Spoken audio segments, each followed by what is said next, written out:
యేసుప్రభు వారు సిలువ మీదకి ఎక్కబోతున్నప్పుడు కూడా తన శిష్యులను తీసుకొని గెత్సెమనే తోటకి ఆయన అనేక పలుమార్లు గెత్సెమనే తోటకి వెళ్ళి అక్కడ ఆయన ప్రార్థిస్తూ ఉండేవారు.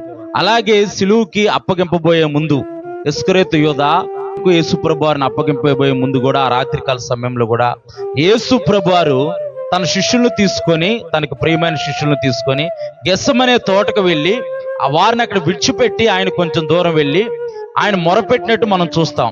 మళ్ళీ వచ్చి మీరు కూడా కొంచెం సేపు మొరపెట్టండి అన్నప్పుడు వారు నిద్రాభారం కలిగి మొరపెట్టిన వారిగా ఉన్నప్పుడు ఒక గడియైనను కూడా మీరు మొరపెట్టరా అని యేసుప్రభు వారు ఆ గడియైనను మీకు తెలియదు గనక మెలకువగా ఉండు అంటే